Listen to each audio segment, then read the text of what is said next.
What's going on, YouTube? JT Jaborn here, and welcome back to another edition of After the Movie. I'm currently in my theater parking lot right now. I just got out of seeing the new Japanese anime film that just got released here in the States called Inu-Oh, and I'm here to give my thoughts on it. How do you talk about this movie? This one was really weird and out there, even for Japanese anime films standards. This is like if somebody took a 1970s rock opera and just a film that was completely shot and made together and then just animated over it in a Japanese animation style and just released it as is today. It was it was quite a weird, surreal, psychedelic, crazy-esque experience kind of watching this thing. I felt like there was clearly a lot of substances involved during the making of this thing. The story isn't necessarily a big strong suit of this movie, although there are themes of societal outcasts and prejudice and people kind of taking those aspects of themselves and turning into something where they become kind of popular as a result of it.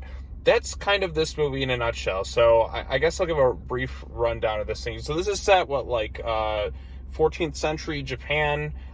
There's a blind kid who meets this character named Inu-Oh, and Inu-Oh is kind of born like a deformed child kind of, and has a really long arm and is kind of hidden under all sorts of clothes. And then they find that they connect over music, and they start performing songs together. The movie just abruptly just becomes this big rock musical. I don't know, once this character meets this other character, and then they start performing together.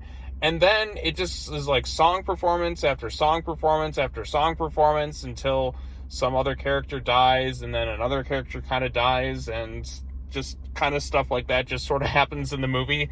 The songs themselves, like I said, felt like they were straight out of the 1970s in terms of the tone and style of it all. It was just, God, I don't know how really to describe this thing. I'm gonna put some lights on right here. It was just so out there, weird, and bizarre. It's just a weird psychedelic 70s rock opera in anime format. So if you're into rock operas, then you might get a kick out of this one. If you aren't somebody who really likes musicals and not really into the whole rock opera aspect, then this is going to feel like such a drag, because you're going to feel like, what is even happening at this point? Even I was kind of lost in terms of the story.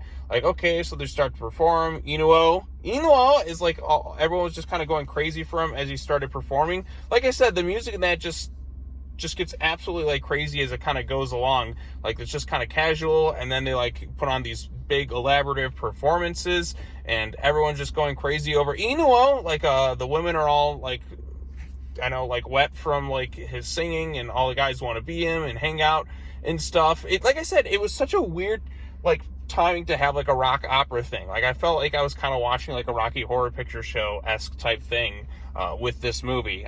Not to say that I'm a huge fan of that. There's a few songs in Rocky Horror Picture Show I like, but in terms of story and plot, there's really not much there. There's themes in this one. There's more deeper and more meaningful themes going on within this thing with some of the characters and that, but I don't think it's strong enough to have a huge recommendation from me per se. If you're into something that you want to see that's kind of weird and out there, I guess you can check out Inu-Oh. I have to say it like that because that's how they say it in the movie.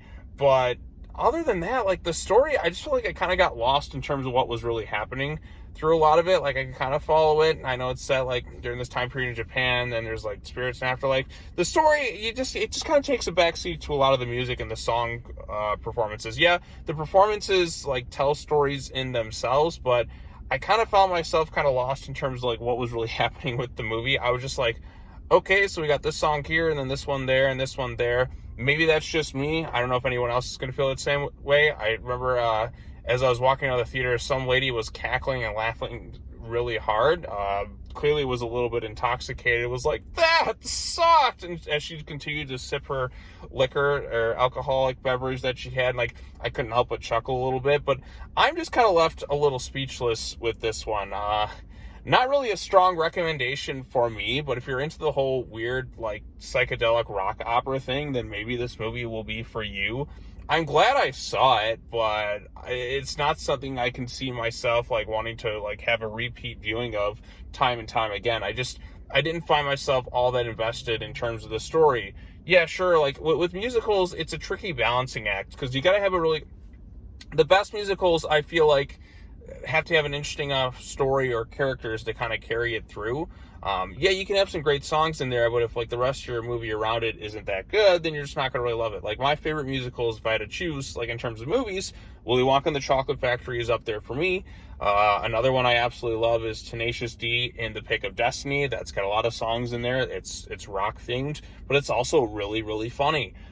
This one, it just kind of abruptly starts singing like, I don't know, like 30, 40 minutes into the movie or something like that. And then it just kind of has song performance after song performance, and then after song performance. And then Inu-Oh's, like we come to find out, like his backstory, and it just gets like really weird and bizarre, how it all kind of culminates and comes together, and you're just kind of left like scratching your head by what's all going on. Then you get some revelations towards the end of the movie, which I won't get into for those who want to see it, but it just got so weird. A lot of stuff I don't think was explained fully quite well. Like things just kind of abruptly happen, and like as the movie starts out, you would not expect it to go into rock opera stuff. Like yeah, there's kind of some songs at the beginning, but it just kind of feels like something like somebody just kind of humming, but like it just goes into crazy psychedelic, like 70s vibes mode, like at some point in the movie. Animation, it's a unique style. It's not as crisp or clean as some of like modern anime movies you'd see today. It's definitely got a bit of a different like style to it, which is nice and unique. But, and then like it's still good. It's still cool to see some 2D animation on the big screen. I'll never not knock that anymore because we just very rarely get that anymore. But ooh, this one was super bizarre. So yeah, I'm kind of at a loss for words with Inu-Oh, but it's one I definitely won't forget certain aspects to it. It's one I'll kind of remember, but it's not one I can see myself wanting to go back to enjoy. I apologize again if my thoughts are all kind of scattershot and I'm kind of at a loss for words by what I saw, but this one just kind of caught me a little bit off guard. I went into this thing knowing basically nothing about it, which is what I try to do with most anime movies anymore, but I feel like this one didn't have a strong enough story or characters to kind of really push the envelope to make me care as much about it. Like at some point when they started singing, I'm like, how do we get here? But maybe some people like it. I think some people will get into this thing and others will probably find themselves just scratching their head like, what is even going on here? So, it's kind of a little bit of a mixed bag. Definitely out there, definitely weird. I don't really want to see myself watching this one again, but I think some people may get into it. So I don't hate it or anything like that. I'm glad I saw it once, and then I think I'm good at this point. So I can't see myself wanting to revisit this one. But yeah, I'll give it credit. It's something I never really expected, like basically a 1970s rock opera in the form of a Japanese anime film. That's an interesting combination, so at least it felt fresh in that regard, so I'll give the movie props for that. And then the songs are kind of decent.